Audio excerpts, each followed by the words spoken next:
Olá pessoal, temos aqui uma questão bastante interessante envolvendo a parte de força de atrito, onde ele traz para a gente dois blocos que estão apoiados na carroceria de um caminhão e ele pede para a gente determinar a maior aceleração que esse caminhão pode ter para que os blocos não escorreguem na carroceria. Então ele traz para a gente os valores dos coeficientes de atrito estático entre cada bloco e a superfície. Ele traz a massa de cada bloco e o valor da aceleração da gravidade. Então, como que a gente consegue chegar nesse resultado, né? Primeiramente, nós vamos olhar para todas as forças que atuam em cada bloco. Então, eu fiz aqui um desenho mostrando, né, um bloco e a carroceria do caminhão. Desenhei ele e a carroceria aqui separados para ficar mais fácil de visualizar as forças trocadas entre eles. Então, vamos imaginar que inicialmente esse caminhão está em repouso e vai vir uma pessoa e colocar esses blocos apoiados em cima da carroceria. Então, o que acontece, né? Quando a pessoa vem e traz o bloco e apoia ele na carroceria do caminhão, só pelo fato dele estar relando o bloco aqui na carroceria, está havendo uma troca de forças entre os dois. O bloco vai estar empurrando a carroceria para baixo e, como reação, a carroceria devolve no bloco uma força para cima. Então, essa força trocada, devido a esse primeiro apoio, esse apoio entre o bloco e a carroceria, a gente chama de força normal. Então, a carroceria, o bloco empurra a carroceria para baixo, a carroceria devolve no bloco uma força para cima. Agora, o que iria acontecer com esses blocos se caso não tivesse atrito entre a carroceria e eles, né?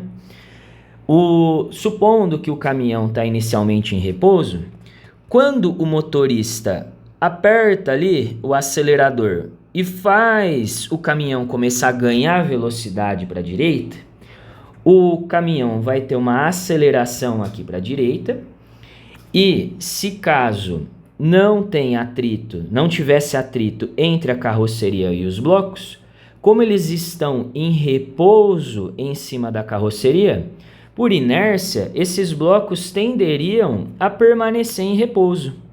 Então, a carroceria ela iria começar a deslizar, os blocos iriam começar a deslizar em cima da carroceria, conforme o caminhão ganha velocidade para a direita.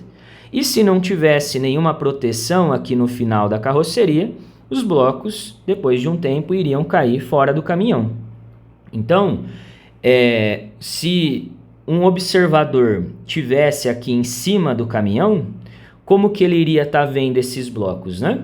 Na hora que o caminhão começa a se movimentar, a pessoa ela teria que estar segurando em alguma coisa aqui no caminhão para se movimentar junto com o caminhão, se não tivesse atrito entre os pés dela e a carroceria, ela teria que estar segurando aqui em alguma coisa no caminhão para se movimentar junto com ele.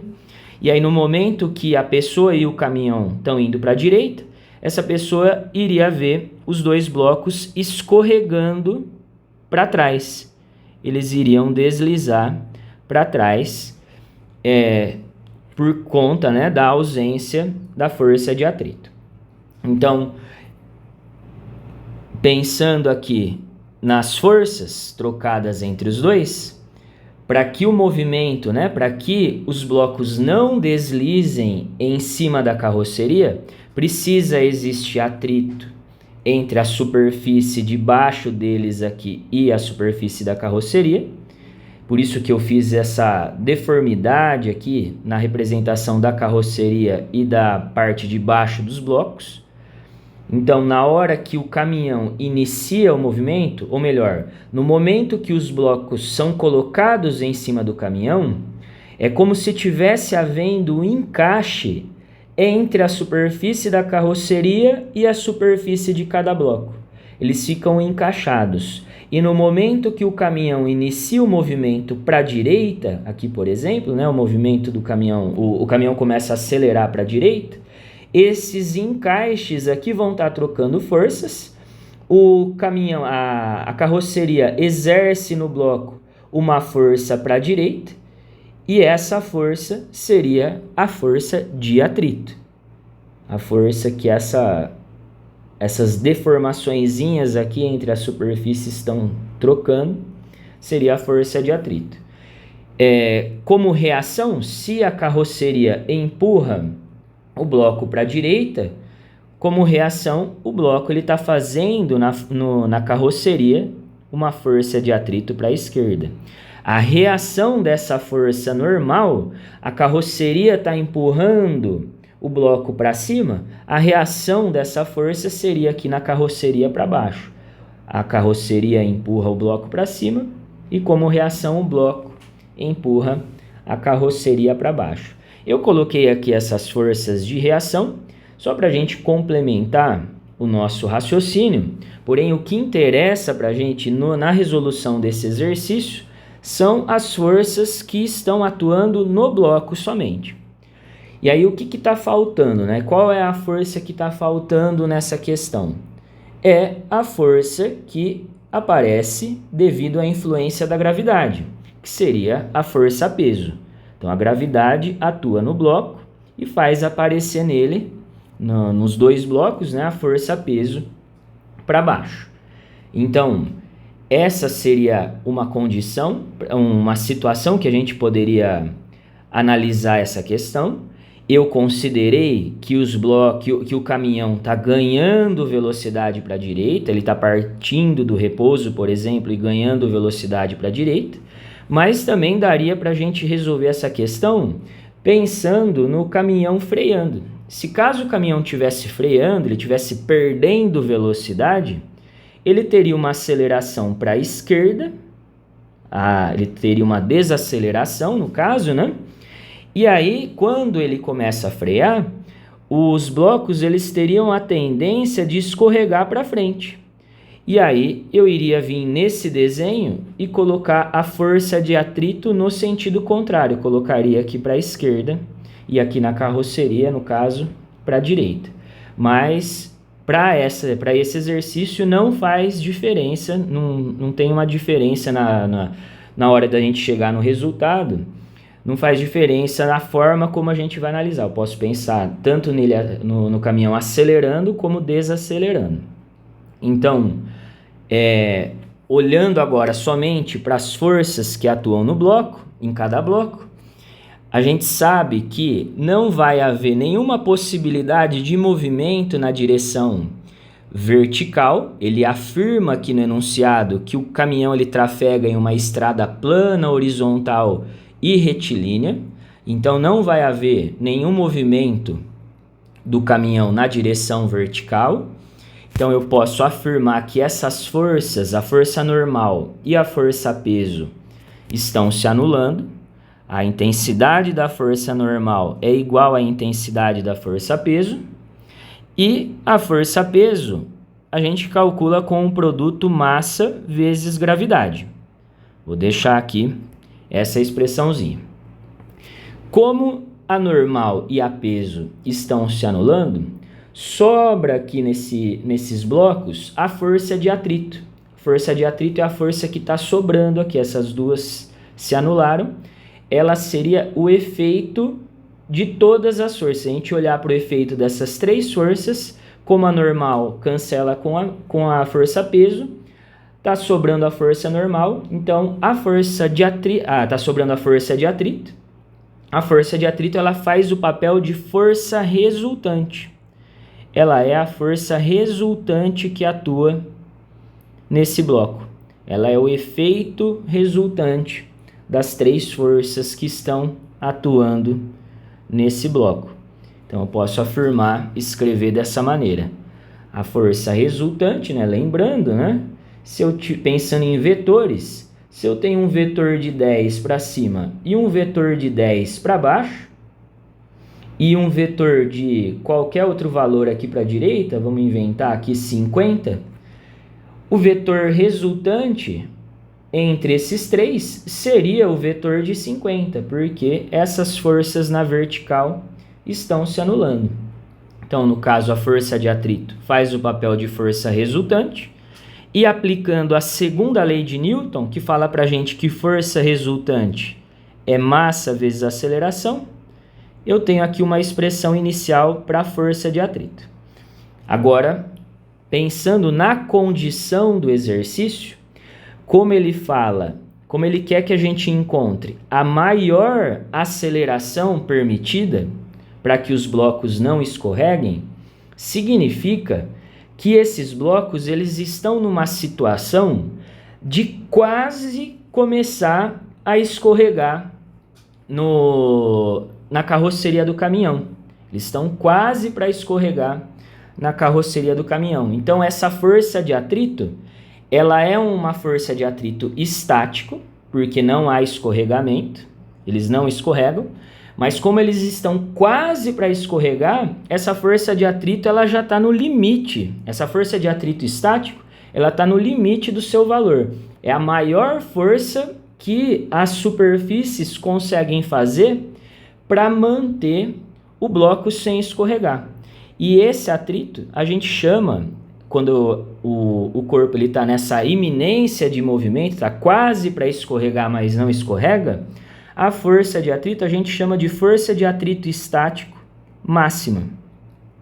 E aí eu posso calcular essa força de atrito estático máxima fazendo o produto do coeficiente de atrito estático vezes a força normal. Então eu vou substituir, voltar a escrever aqui massa vezes aceleração, e vou pegar a expressãozinha aqui da força normal, que é massa vezes gravidade, e vou substituir aqui na expressão da resultante. Então eu tenho que massa vezes aceleração é igual ao coeficiente de atrito estático vezes massa vezes a gravidade. Tenho a massa dos dois lados, posso cancelar, e a gente define essa aceleração como sendo a aceleração máxima que o caminhão, no caso, né, que os corpos poderiam ser submetidos para que eles não escorreguem em cima da superfície.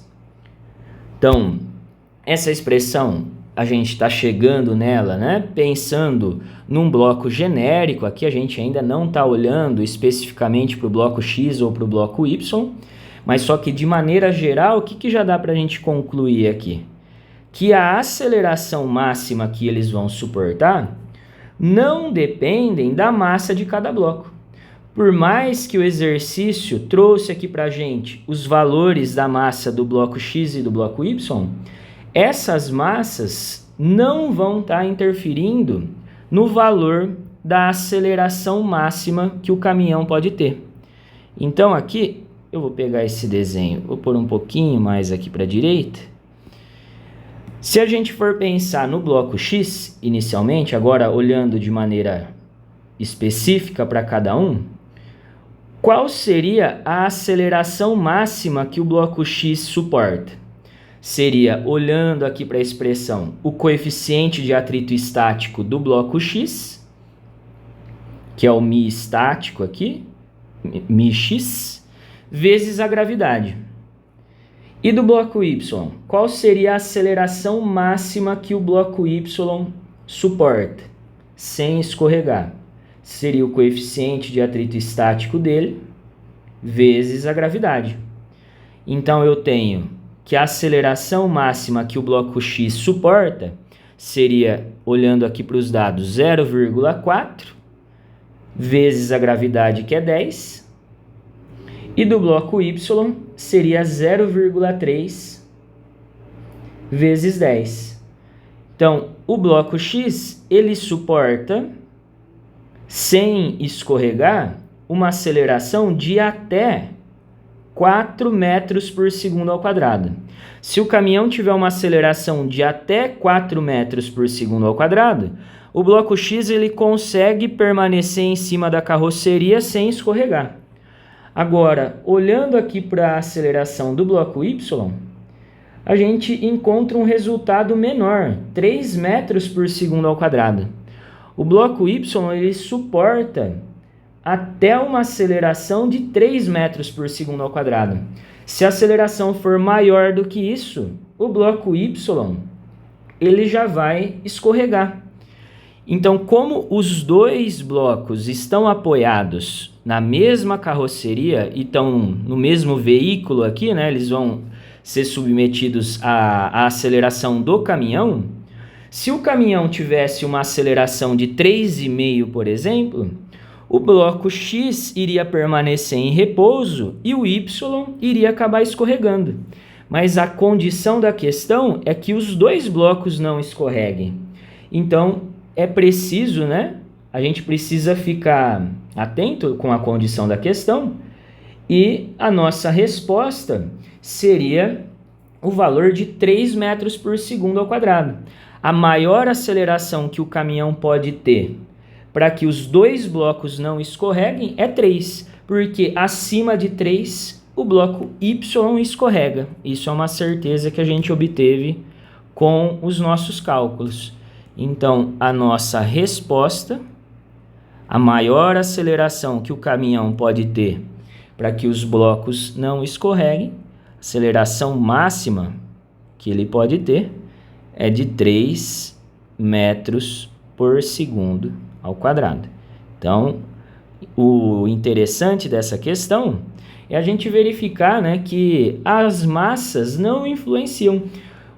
Se a gente fosse pensar numa certa lógica, né, a gente iria bater o olho nesse exercício e pensar assim, a massa do bloco Y é maior, então com certeza ele vai conseguir ficar parado, sem escorregar na carroceria com mais facilidade do que o bloco X. Mas a gente viu que a aceleração não depende das massas. Poderia ter esse bloco Y poderia ser de 1 tonelada, que não faria diferença. Então, pessoal, espero ter colaborado aí com vocês. Um grande abraço a todos.